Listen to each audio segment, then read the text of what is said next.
Yo, what's up, guys? My name is Chikamoya and welcome to my channel. Hopefully, welcome back. And today I thought I would read an article and talk about or ask the question, is Finland really the happiest country in the world?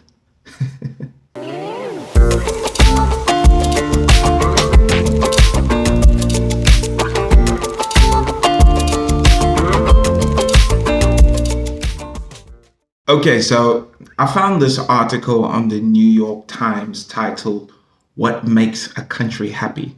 So I'm going to read this through. I'll put the article in the description and you can check it out. And let's analyze what they're saying and let's see if it's true or not. Yeah, let's just do it. Okay, what makes a happy country? Finland, for the fourth consecutive year, topped a list of countries evaluated on the well-being of their inhabitants.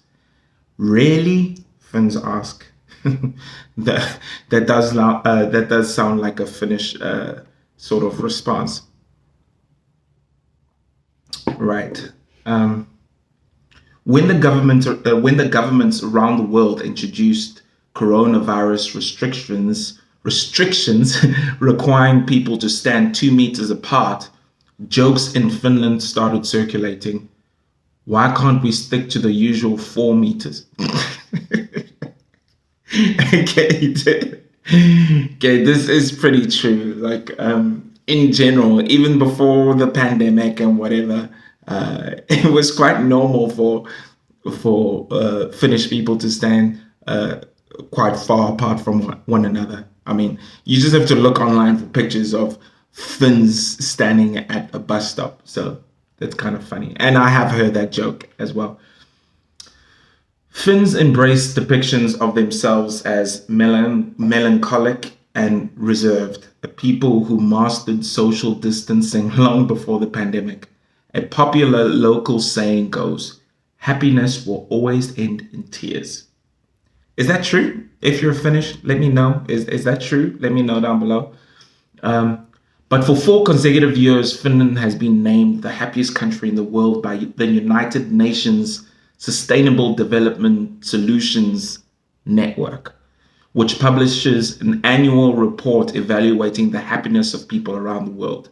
The latest report published last month has led some Finns to ask, really?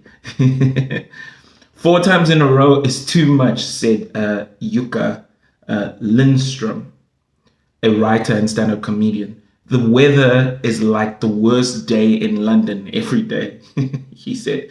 There's definitely something in our history that makes us have this kind of low self-esteem as a nation, always feeling like the underdog, always feeling like an underdog.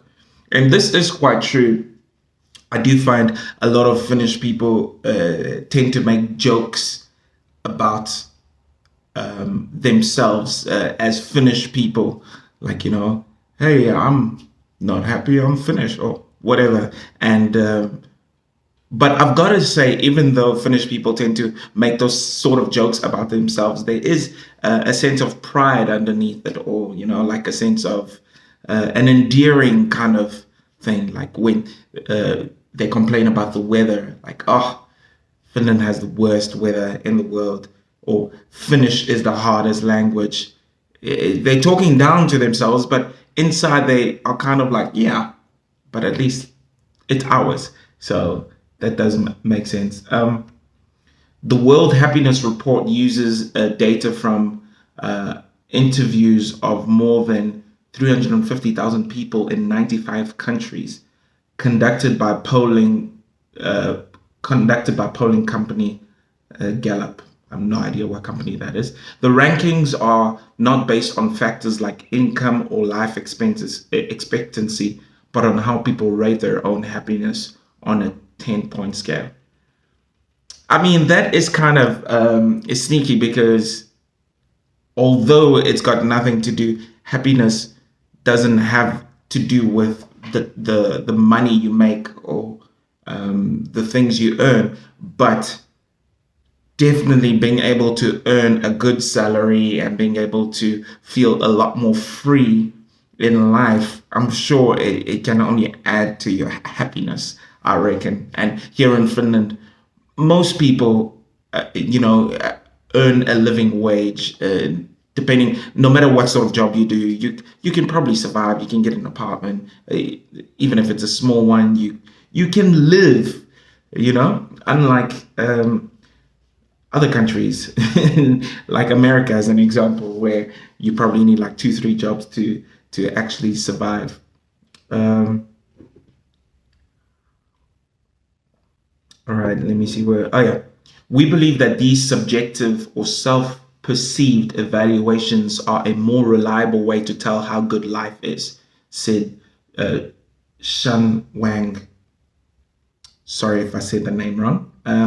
Professor of KDI School of Public Policy and Management in South Korea, and one of the authors of the report. Questions included: did you smile or laugh a lot yesterday? Did you learn to do something interesting yesterday? Were you treated with respect all day yesterday? Okay, fine. Other questions relate to trust. Someone who thought the police or strangers were very likely to return his or her lost wallet and had, on average, a much higher life evaluation score than someone who thought the opposite, researchers found. Now, this is actually true. I've lost so many things here, from wallets to computers to freaking anything, and it's always come back to me. I've actually got a video about losing my wallet here. I'll put it up here somewhere. It's like a 1 minute video. I was really shocked that someone actually brought my wallet back after I lost it at a club. So yeah, that's pretty cool. Where am I? The authors came up with 6 categories to explain most of the difference in happiness between countries: gross domestic product per capita, social support, life expectancy, freedom to make life choices, generosity, and perception of corruption levels. Dr. Wang said some Dr. Wang said some results were surprising.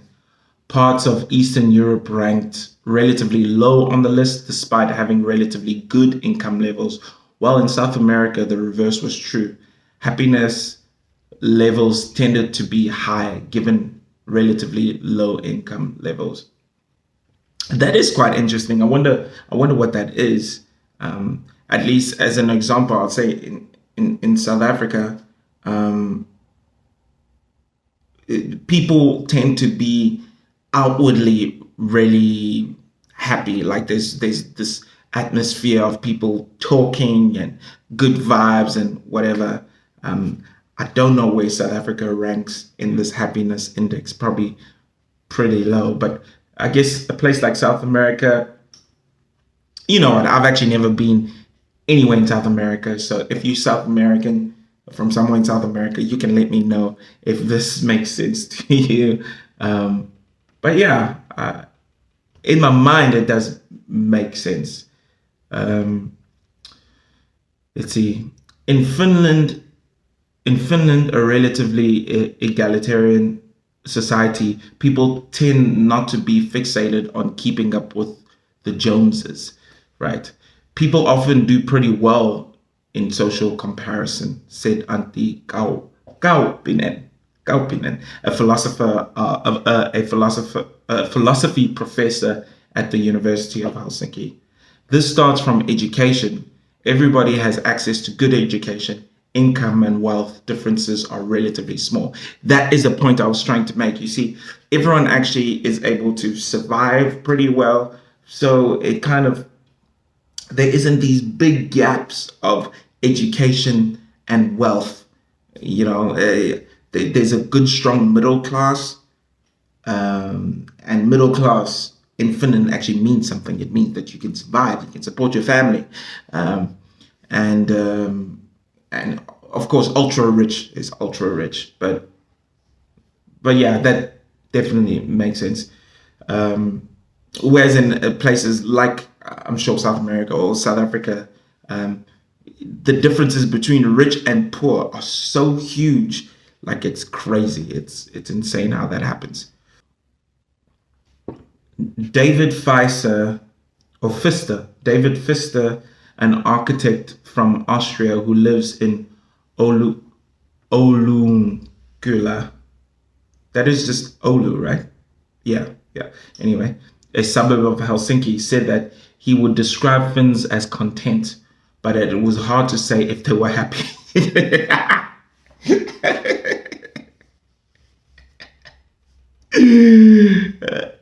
Oh shit! Yeah, you see that that is very true. I feel like happy is a very strong word for Finland. I think content, satisfied, you know, is probably a better word, I think. Okay,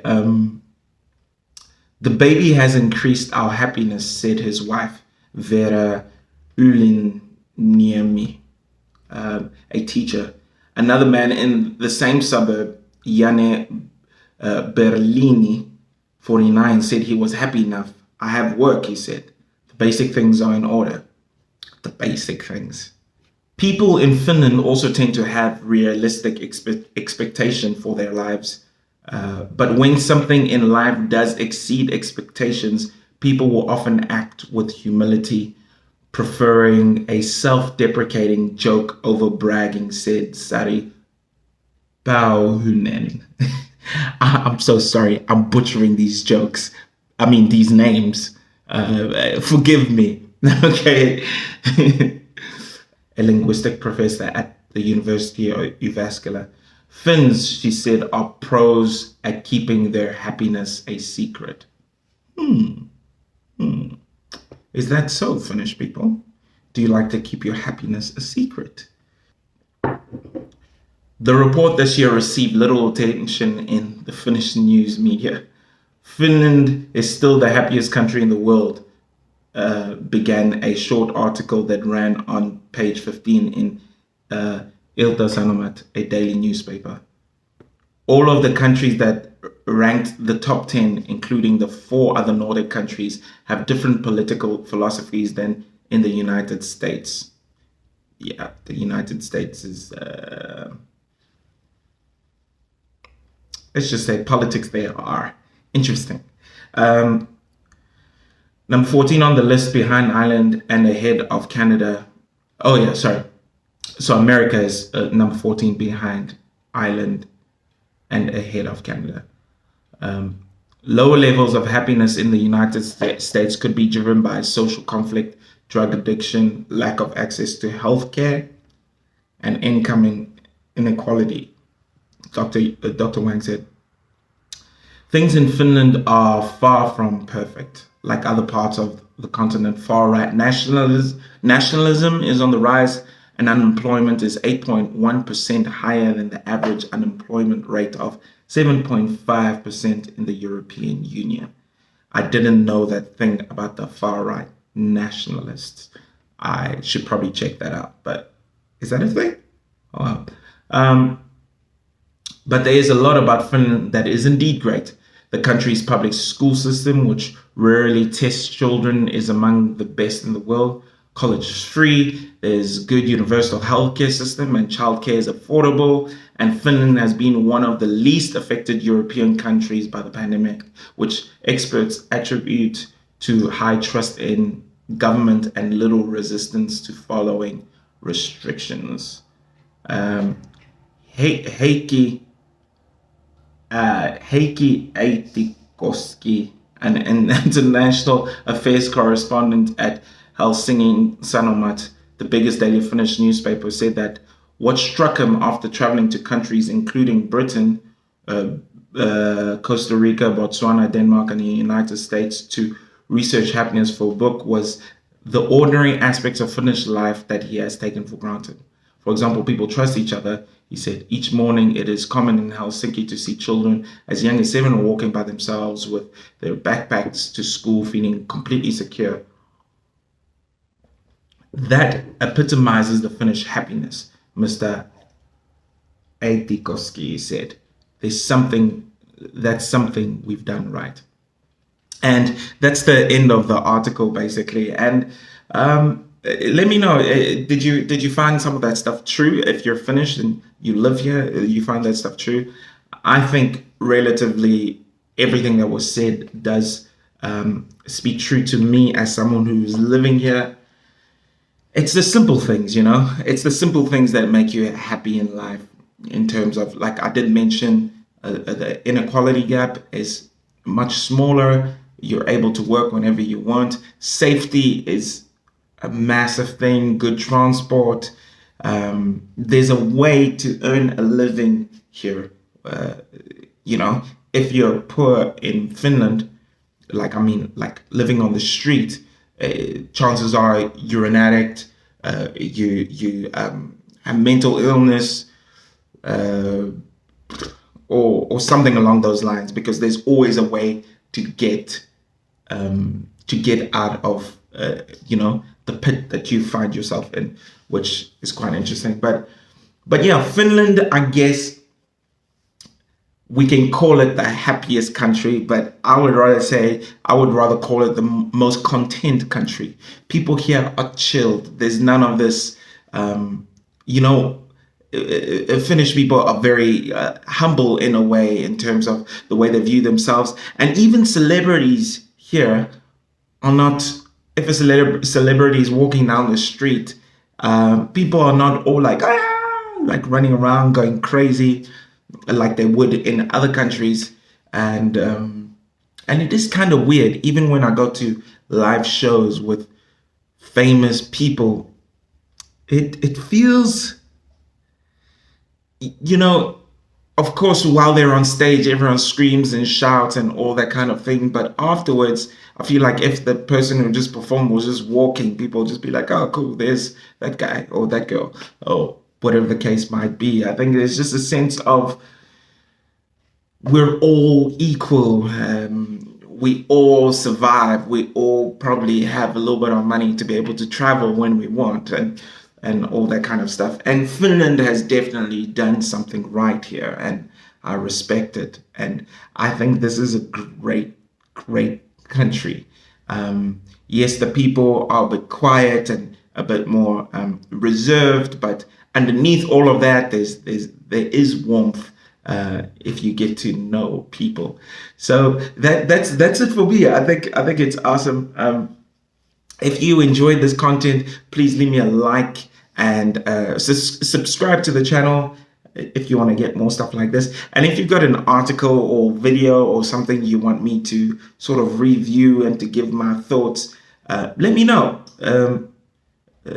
Put it in the description, or not in the description, in the comments, or send me a message. I'll put an email address that you can use to send through requests, or whatever the case might be. But you guys are awesome. I hope you're keeping safe.